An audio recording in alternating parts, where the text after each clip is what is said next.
Hello students, तो welcome to Chanakya coaching centre again. तो हम एसबीआई क्लर्क की सीरीज चला रहे हैं। आज हम उसका अगला सेशन लेंगे और आज अर्थमेटिक और डेटा इंटरप्रिटेशन विदाउट फॉर्मूला वाला जो हमारी सीरीज है उसका मैं थर्ड सेशन लूंगा। You can check my profile. My name is Amit Goyal. I am your maths and reasoning mentor. I have an experience of 19 plus years now after completing my MSc in 2004 in mathematics, and I have trained thousands of students who are working in various government departments right now. चलिए, तो हम शुरुआत करते हैं आज की class का। आज का सेशन जो है, देखिए, जस्ट अ मिनट। ओके, तो हमने अगर हमने इस सीरीज को आप फॉलो कर रहे हैं तो प्रीवियस सेशन में हमने मल्टीप्लाइंग फैक्टर टेक्निक सीखी थी, जिससे हमने सीखा था कि कैसे हमने कॉम्प्लेक्स प्रॉब्लम्स को हम आसानी से हैंडल कर सकते हैं without the help of different formulas जो हम स्कूल में पढ़ाते हैं, या डिफरेंट जो मार्केट में बुक्स अवेलेबल हैं शॉर्टकट नाम को सिखाने के नाम पे हमें बहुत सारे फॉर्मूले रटवाई जा रही हैं। हमने मल्टीप्लाइंग फैक्टर टेक्निक में हमने सीखा था कि हम कैसे उन क्वेश्चंस को आसानी से हैंडल कर सकते हैं। तो एक बार रिवाइज करा देते हैं, छोटा सा एक क्वेश्चन देखते हैं। Last year salary of Harry Potter was 5000 मान लेते हैं, और उसको इस साल 10% का इंक्रीमेंट मिला है मान लेते हैं। तो इस साल उसकी सैलरी क्या होगी? ऑफकोर्स 5500 होगी। तो समझने वाली बात यह है कि हम उसको कैसे निकाल सकते हैं। उसकी कोई भी चीज़ 100% होती है, अगर उसको 10% बढ़ा देंगे तो नई value will become 110% of the पुरानी वैल्यू, एंड 110 अपॉन 100 इज 1.1। तो 1.1 को हम नाम देते हैं मल्टीप्लाइंग फैक्टर। तो किसी भी चीज़ को 10% बढ़ाना है, ऑफकोर्स हम इसका 10% निकाल के जोड़ भी सकते थे, 500 जोड़ देते हैं, लेकिन हम यहाँ पे मल्टीप्लाइंग फैक्टर को समझ रहे हैं। किसी भी चीज़ को 10% बढ़ाना है तो आप उसको 1.1 से मल्टीप्लाई करते हैं। क्यों? क्योंकि कोई भी चीज़ 100% है, 10% बढ़ाने से नई value will become 110% of the पुरानी वैल्यू। ये हम रिवाइज कर रहे हैं, पिछले क्लास में हम इसको डिटेल में पढ़ चुके हैं। पिछले सेशन में जाइए, जरूर देखिए उस सेशन को। तो 10% बढ़ाने का मल्टीप्लाइंग फैक्टर क्या बनेगा? 1.1। 100 में 10 जोड़ दो, 110%, 110 अपॉन 100 1.1।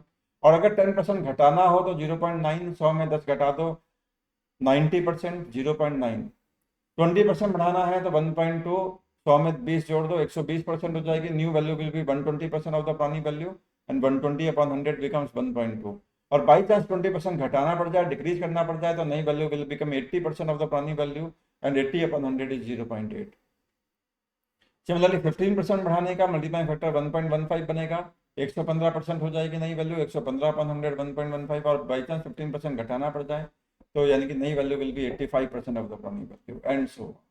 ये हमने पिछले क्लास में सीखा था और इसको हमने अप्लाई करना सीखा था कि इसको अप्लाई कैसे करें और फॉर्मूले से निजात कैसे पाएं। चलिए, अभी हम आगे बढ़ रहे हैं। इस क्वेश्चन को देखते हैं। क्वेश्चन क्या है कि फाइनल प्राइस एक बुक का है 216, और ये प्राइस पहले 20% इंक्रीज हुआ था, और फिर उस नई वैल्यू पे 10% का इंक्रीज हुआ था, डिक्रीज हुआ था, सॉरी। तो आपको इनिशियल प्राइस बताना था। तो हमने पिछली क्लास में सीखा था कि हम पीछे जाते हैं तो मल्टीप्लाइंग फैक्टर से डिवाइड करते हैं। तो इसका मतलब इसका मल्टीप्लाइंग फैक्टर बनेगा 1.2, इसका मल्टीप्लाइंग फैक्टर बनेगा 0.9। जब बाकी बच्चे इसमें बड़े बड़े फॉर्मूले लगा रहे होंगे, आप जानते हैं पीछे जाना है तो मल्टीप्लाइंग फैक्टर से डिवाइड करना है। तो 1.2 से डिवाइड कर दीजिए और 0.9 से डिवाइड कर दीजिए। तो ये बन जाएगा 21600। 12 इंटू 9, 12 से काट दें, 12 वन जा 12, देन बचेगा 96। 12 8 जा, तो अगर 9 से दोबारा काट देंगे तो आंसर क्या आएगा? 200। तो ये प्राइस बुक कितने की थी इनिशियली? 200 की थी। खैर, अब आगे बढ़ते हैं, हम उससे आगे की बात करेंगे। ये तो हमने सीख ही लिया है। आज हम इस सेट में आते हैं। तो मल्टीप्लाइंग फैक्टर हमने पिछली क्लास में सीखा था, आज हमने इसको हल्का सा रिवाइज करा है। आज का जो हमारा एजेंडा है वो है इस डेटा इंटरप्रिटेशन के सेट को हैंडल करना, सॉल्व करना। देखिए, डेटा इंटरप्रिटेशन प्री में, एसबीआई प्री में 2-3 सेट, 2 सेट मिनिमम आने आते हैं। ज़्यादा भी हो सकते हैं, कम भी हो सकते हैं, चेंजेस होते रहते हैं। इस सेट को समझते हैं, क्या बोल रहा है ये आपको बता रहा है the sales of cars in 4 quarters of the financial year 2018-19 in different states. Financial year क्या होता है? फाइनेंशियल ईयर होता है 1 अप्रैल से शुरू होकर अगले साल के 31 मार्च तक एंड होता है। तो 2018 के 1 अप्रैल से 2019 के मार्च तक का आपको डाटा दिया हुआ है। डिफरेंट स्टेट्स में कितनी कार्स बिकी, उन्हें साल को 4 क्वार्टर में बांटा हुआ है। तो अप्रैल से जून तक का पहला क्वार्टर हुआ, जुलाई से जुलाई अगस्त सितंबर तक का दूसरा क्वार्टर हुआ, अक्टूबर से दिसंबर का तीसरा क्वार्टर हुआ, और जनवरी से मार्च तक का अगले साल चौथा क्वार्टर हो गया। तो अगर आप देखें उत्तर प्रदेश में पहले क्वार्टर में 79,300 कार्स बिकी थी, दूसरे क्वार्टर में 72,377 गाड़ियां बिकी, तीसरे क्वार्टर में 68,263 और चौथे क्वार्टर में इतनी, और इन चारों को अगर जोड़ दिया जाए तो पूरे साल में उत्तर प्रदेश में इतनी गाड़ियां बिकी। ऐसे ही आपको दिल्ली का, हरियाणा का, पंजाब का, जम्मू कश्मीर का, उत्तराखंड का, उत्तरांचल का, हिमाचल प्रदेश का और छत्तीसगढ़ का डेटा दिया हुआ है, और इनका टोटल भी आपको नीचे दिया हुआ है। चलिए अब क्वेश्चन में आते हैं। पहला क्वेश्चन है, sales of cars in Uttar Pradesh is what percent of the overall sales of the car in given states in the complete year। तो उत्तर प्रदेश में जो गाड़ियों की सेल हुई है वो कितने परसेंट है ओवरऑल सेल्स ऑफ टोटल सारे स्टेट में मिला के, तो पूरे साल की बात हो रही है। तो याद रखिएगा परसेंटेज निकालते समय जिसका परसेंटेज निकालना है वो आएगा न्यूमरेटर में, और जिसके रेस्पेक्ट में निकालना है, जिसकी तुलना में निकालना है, वो आएगा डिनोमिनेटर में, मल्टीप्लाइड बाय 100 कर देंगे। तो देखिए हमें किसका परसेंटेज निकालना है, उत्तर प्रदेश में जो सेल हुई, यानी कि ये वाली सेल उत्तर प्रदेश में हुई है टोटल, किसके रेस्पेक्ट में, टोटल सेल के रेस्पेक्ट में, और टोटल ये है। तो हमें परसेंटेज निकालना है उत्तर प्रदेश की सेल 2,99,816 का, टोटल सेल है 9,84,449। अब गाइस यहां हम फंस गए, क्यों, इतनी गंदी कैलकुलेशन क्या हम कर पाएंगे एग्जाम में, नहीं कर पाएंगे। बट एग्जामिनर ने अगर दी है तो कोई ना कोई तो रास्ता छोड़ा होगा ना हमारे लिए। क्या रास्ता छोड़ा है, चलो सोचते हैं, ऑप्शंस देखते हैं। अच्छा ये ऑप्शंस है, क्लोज इनफ। चलो थोड़ा दिमाग लगाते हैं, जो हम वो एग्जामिनर हमसे एक्सपेक्ट करता है। तो देखिए ये वाली जो वैल्यू है, ऊपर वाली वैल्यू, क्या मैं इसको लगभग 3 लाख के आसपास है, मैं इसको 3 लाख मान सकता हूँ। 2,99,000 चीख चीख के बोल रही है कि मैं 3 लाख हूँ, मैं 3 लाख हूँ, मानते हैं। नीचे वाली वैल्यू है 9,84,000, मैं इसको अगर राउंड ऑफ करूं तो ये 10 लाख के आसपास राउंड ऑफ हो सकता है इनटू 100। तो ये जो आंसर आएगा 30% के आसपास होना। कौन सा ऑप्शन सबसे करीब है 30% के, ऑप्शन बी। तो हमारा आंसर क्या होगा, बी फॉर बैंकॉक। रुकिए, आपके माइंड में बहुत सारे क्वेश्चन उठ रहे होंगे कि सर ऐसे कैसे, क्या हमेशा, पॉइंट नंबर 1, क्या हमेशा राउंड ऑफ करके ऐसे क्वेश्चन में आंसर आ जाता है? नो, आंसर है नो। पॉइंट नंबर 2, तो फिर क्या करेंगे सर? तो बेटा फिर अलग अलग क्वेश्चन में अलग अलग टेक्निक लगती है, जब हम सीखेंगे। इसी क्वेश्चन, इसी साइड में 5 क्वेश्चन है, हर क्वेश्चन में कुछ अलग अलग टेक्निक लग रही है, तो वो क्वेश्चन पे डिपेंड करता है। पॉइंट नंबर 3, क्या सर आपने नीचे वाली वैल्यू को ज्यादा राउंड ऑफ नहीं कर दिया? क्योंकि ऑप्शन ए जो है वो भी तो 30% के करीब है, वो क्यों नहीं आंसर होगा, बी क्यों होगा? ऑफकोर्स हम मानते हैं कि ये तो दोनों नहीं होंगे क्योंकि तो 30% से बहुत दूर हैं, बट ऑप्शन ए भी तो आंसर हो सकता है। सर क्या करेंगे हम, मैं बताता हूँ, चलो सोचते हैं। एग्जामिनर ने कुछ ना कुछ तो रास्ता दिया है ना हमें।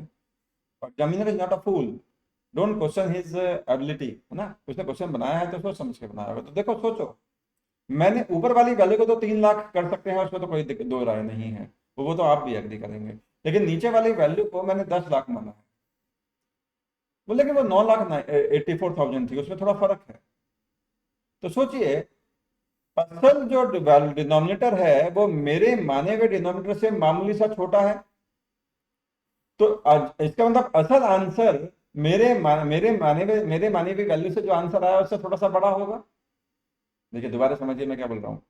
मैंने नीचे वाली वैल्यू को 10 लाख माना और आंसर निकाला 30%, बट असल में तो वो 9,84,000 था ना, मामूली सा कम था ना, थोड़ा फर्क था ना 16,000 का।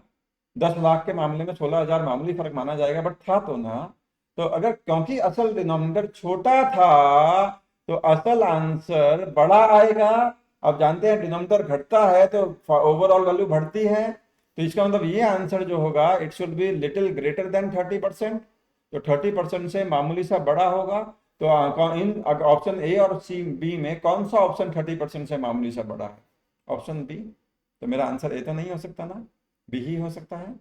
तो डेट्स वाई ए नहीं हो सकता, बी आंसर होगा। तो ये हमने थोड़ा सा समझा, दिमाग लगाया, रट नहीं सकते। आप बोलेंगे सर 30 पॉइंट, अगर कईयों के माइंड में ये भी आएगा 30.4 और 30.5 होता तो क्या करते? यार एग्जामिनर इज नॉट अ फूल, उसने इतना कॉम्प्लेक्स वैल्यू दी है तो कहीं तो आपको सांस लेने की जगह छोड़ेगा। 30.4 30.5 तो कैलकुलेट कर ही नहीं सकते, वो भी तो जानता है ना। तो कोई तो रास्ता छोड़ेगा, आपका दिमाग का टेस्ट हो रहा है, आपके मैथ्स का टेस्ट नहीं हो रहा है। वो मैथमेटिशियन नहीं ढूंढ रहे हैं, वो क्वेश्चन ऐसा बनाते हैं जो दिमाग से सॉल्व हो सकता होगा, तो कहीं ना कहीं आपके लिए सांस छोड़ते हैं जगह लेने की। अब आगे बढ़ते हैं, अगले क्वेश्चन में आते हैं। तो इस क्वेश्चन को दोबारा समझेंगे। उत्तर प्रदेश में सेल हुई है पूरे साल में 2,99,000। टोटल इन सारे स्टेट की सेल मिला ली जाए तो 9,84,000। 2,99,000 कितने परसेंट है टू 9,84,000 का? आंसर है अप्रोक्सीमेटली 30%। ऑप्शन होगा डी, बी फॉर बैंगलोर। चलिए अगले क्वेश्चन में आते हैं, पढ़िए इसको। क्या बोल रहा है क्वेश्चन? क्वेश्चन बोल रहा है total sales of car in Punjab in first 2 quarter. तो पंजाब में पहले 2 क्वार्टर में जो सेल है वो कितने परसेंट कम है? कम है, किससे कम है? हरियाणा के पहले 2 क्वार्टर की सेल से। तो पंजाब के पहले 2 क्वार्टर की सेल कितने परसेंट कम है हरियाणा के पहले 2 क्वार्टर की सेल से, यही बोल रहा है। तो चलो देखते हैं, पंजाब के पहले 2 क्वार्टर की जो सेल है वो है कितनी। अगर आप देखें तो वो है 2,74,000, सॉरी 27,906 प्लस 27,014। मोटा मोटी अगर ऐड करूं तो ये 55,000 के आसपास बनेगा या नहीं बनेगा, बताओ, मानते हो? भाई 54,900 कुछ बन रहा है, 55,000। ये कितने परसेंट कम है किससे? हरियाणा के पहले 2 क्वार्टर की सेल से। तो हरियाणा के अगर आप पहले 2 क्वार्टर की सेल जोड़ते हैं तो वो आपको बनेगा 92,000 समथिंग, बल्कि 93,200 के आसपास, तो 93,000 मान सकते हैं। अब सवाल उठता है कि 55,000 कितने परसेंट कम है 93,000 से। अब हम क्योंकि परसेंटेज निकाल रहे हैं तो हम ये 3 जीरो भी छोड़ सकते हैं क्योंकि वो तो कट ही जाएंगे परसेंटेज में। तो 55 कितने परसेंट कम है 93 से? तो अंतर कितने का है? अगर आप देखेंगे 38 का फर्क है। किससे कंपैरिजन है? क्योंकि हरियाणा की 2 सेल से जैसे तुलना होती है वो नीचे आती है वैल्यू, तो 93 नीचे आएगा इनटू 100। तो हमें ये वैल्यू कैलकुलेट करनी है, इजंट इट? अब देखिए इसको सॉल्व करते हैं। अब इसको सॉल्व करना कठिन कार्य है। आप बोलेंगे सर ऊपर वाली वैल्यू को 40 ले लें, नीचे को 90 ले लें। मैं बोलूंगा नहीं, ऑप्शन क्लोज है। तो कुछ सोचते हैं, और छोटी वैल्यू को राउंड ऑफ करने में थोड़ा सा रिस्क ज्यादा होता है। 2,99,000 3 लाख बन सकता है, पर 38 को 40 बनाने में आंसर में फर्क पड़ जाता है। हाँ या ना? क्या करें? तो एक बात सोचो, डिवाइड नहीं कर सकते तो मल्टीप्लाई तो कर सकते हो ना। पहले क्वेश्चन को समझो। देखो मैं इस क्वेश्चन को बहुत आसान बना दूंगा आपके लिए, अभी अगर आप मेरी बात पे ध्यान दें। क्वेश्चन को समझो। क्वेश्चन है क्या? क्वेश्चन ये बोल रहा है कि अगर 93 100% के बराबर है, अगर 93 100% के बराबर है तो 38 कितने परसेंट के बराबर होगा, यही सवाल है ना। तो 38 कितने परसेंट के बराबर होगा, यही सवाल है ना। तो सोचो, अगर 93 100% है तो हमेशा 10% के बारे में सोचो। 10% कितना होगा? 9.3 होगा या नहीं होगा? बिल्कुल होगा। अब आंसर्स में नजर मारो, ऑप्शंस में सारे ऑप्शन किसके आसपास है? क्या ये सारे ऑप्शन 40% के आसपास हैं? बिल्कुल हैं। 40% से कुछ ज्यादा कुछ कम। तो क्यों ना मैं 40% निकालूंगा। मैं 40% कैसे निकालूंगा? ध्यान दीजिए, 10% मुझे पता है 9.3, तो अगर मैं इसको 4 से मल्टीप्लाई कर दूं इधर भी इधर भी, आप पूछेंगे सर 40% ही क्यों निकाल रहे हैं, तो मैं बोलूंगा क्योंकि सारे ऑप्शन 40% के करीब हैं। तो 40% निकालूंगा तो 40% कितना बनेगा? देखो अगर आप देखें तो ये 37.2 बन जाएगा। मतलब ये है कि अगर ये वाली वैल्यू 37.2 होती 38 के बजाय, तो आंसर होता 40% एग्जैक्ट। पर ये 38 है, थोड़ा सा ज्यादा है। मैं बोल सकता हूं इत्तू सा ज्यादा है। और क्योंकि ये इत्तू सा ज्यादा है तो मेरा आंसर भी 40% से इत्तू सा ज्यादा होना चाहिए। अब ऑप्शंस को स्कैन करो, कौन सा ऑप्शन 40% से इत्तू सा ज्यादा है, मामूली सा ज्यादा है? Option C. तो मेरा आंसर उसके अलावा क्या हो ही कह सकता है? I hope you got my point. दोबारा समझेंगे। देखिए, पंजाब के पहले 2 क्वार्टर की सेल 54,920 बन रही है, मोटा मोटी 53,000। हरियाणा के पहले 2 क्वार्टर की सेल 93,259 बन रही है, मैंने मोटा मोटी 93,000 ली थी। इन दोनों का जो अंतर है वो है 38,339। ये हरियाणा के 2 क्वार्टर की सेल के मुकाबले कितना परसेंट है जो इनका अंतर है? तो एक्चुअली हमें ये वैल्यू निकालनी है। 38339 कितने परसेंट है? 93259। आंसर 41% के आसपास आ रहा है। मैंने कैसे निकाला? मैंने बोला ध्यान से समझिए कि इसका 10% कितना होगा। 9325.9, मोटा मोटी आप डेसिमल छोड़ दीजिए तो 926। जब 10% मिल गया तो 40% निकालना आसान हो, इंटू 4 मल्टीप्लाई बाय 4 ही तो करना है। तो 40% कितना होगा? इतना होगा। सॉरी, तो 40% इतना होगा। अब जो यानी कि अगर यहाँ पे ऊपर ऊपर 37304 होता, अगर ऊपर वाली वैल्यू 37,304 होती तो मेरा आंसर 40% होता, बट ये वाली वैल्यू इससे मामूली सी ज्यादा है, तो मेरा आंसर 40% से मामूली सा ज्यादा होना चाहिए। अब ऑप्शन में देखो कौन सा ऑप्शन 40% से मामूली सा ज्यादा है? सी फॉर कलकत्ता। तो वही तो मेरा आंसर हो सकता है। चलिए आगे बढ़ते हैं, क्वेश्चन नंबर 3 में आते हैं। क्वेश्चन नंबर 3 क्या कह रहा है? What is the percentage increase in sales of cars in Haryana from quarter 1 to quarter 4? तो क्वार्टर 1 से क्वार्टर 4 में हरियाणा में कितने परसेंट सेल्स बढ़ी है? चलो सोचते हैं। तो देखिए हरियाणा में क्वार्टर 1 में सेल थी 48,831, मोटा मोटी 49,000 मानते हो। और क्वार्टर 4 में हरियाणा में सेल है 52,753, मोटा मोटी 53,000 मानते हो। क्वेश्चन है कितने परसेंट का इंक्रीज है? लगभग लगभग अप्रोक्सीमेटली। तो सोचिए अगर मैं 1000 इग्नोर भी कर दूं तो ये वैल्यू 4 का इंक्रीमेंट है 49 पे, मानते हो? 4 का इंक्रीमेंट है 49 पे। अब हमें ये परसेंटेज निकालना है। अब मैं देखो हमेशा एक ट्रिक नहीं लगाऊंगा ना, क्वेश्चन पे डिपेंड करेगा। अब ये क्वेश्चन में मैं क्यों पिछले वाले क्वेश्चन के ट्रिक लगाऊं? मुझे दिखाई दे रहा है कि ये वैल्यू लगभग लगभग 50 के आसपास है। तो 50 दूनी 100 होता है, तो ये 2 आएगा। और क्योंकि ये 49 50 से थोड़ा कम था तो ये थोड़ा सा ज्यादा भी आ जाएगा, क्या ही फर्क पड़ता है। डिवाइड कर तो 2.1 2.01 इतना ही तो आएगा, क्या ही फर्क पड़ जाएगा। तो ये मेरा आंसर 8% के बहुत करीब आएगा। कौन सा ऑप्शन 8% है? ये डी फॉर दिल्ली। तो मेरा आंसर इसके अलावा हो ही कह सकता है। दिमाग लगाएं ना कि पहले पेन चलाएं, पहले दिमाग चलाएं। तो इसका आंसर होगा डी फॉर दिल्ली। अगले क्वेश्चन की तरफ बढ़ते हैं। अगला क्वेश्चन है हमारे पास, देखिए ये तो आपको समझ में आएगी। अगला क्वेश्चन है हमारे पास, देखिए क्वेश्चन नंबर 4। क्वेश्चन कह रहा है total sales of cars in Punjab and Haryana together. Punjab और हरियाणा में मिला के टोटल सेल ऑफ कार जो है वो कितने परसेंट ज्यादा या कम है? किससे? उत्तरांचल और हिमाचल में टोटल सेल ऑफ कार मिला के, उससे पूछा हुआ है। तो हरियाणा और पंजाब में टोटल सेल मिला दी जाए तो अगर आप देखें हरियाणा और पंजाब की टोटल सेल मिलाने के बाद कितना आ रहा है? 2,98,891, मोटा मोटी 3 लाख। कितने परसेंट ज्यादा या कम है उत्तरांचल और हिमाचल की? तो उत्तरांचल और हिमाचल की सेल अगर आप मिला लेंगे तो 91,599 आ रही है। अब क्वेश्चन है कि ये वाली वैल्यू इससे कितने परसेंट ज्यादा है? ज्यादा है, कम तो है ही नहीं। कितने परसेंट ज्यादा है? मेरा ऑप्शन है 97%। मैं ऑप्शन पहले देख लेता हूँ, उससे मुझे पता चलता है कि मुझे आंसर में कितना पेन चलाना पड़ेगा, कितना दिमाग चलाना पड़ेगा। कहाँ 97%, कहाँ 117%, कहाँ 217%, कहाँ 54%। चलो सोचते हैं। मुझे आंसर दिखाई दे रहा है सी फॉर करेक्ट। क्यों दिखाई दे रहा है? सोचो, ऊपर वाली वैल्यू नीचे वाली वैल्यू के 3 गुने से ज्यादा है, क्योंकि ये 90,000 का 3 गुना 2,70,000 होता है। ये उससे काफी ज्यादा है, 2,98,000 के आसपास जा रहा है ये। तो ये 3 गुने से ज्यादा है। सोचो अगर कोई वैल्यू 3 गुना हो, जैसे ये x है और ये 3x है, तो ये कितने परसेंट ज्यादा हुआ? 200% ज्यादा हुआ ना?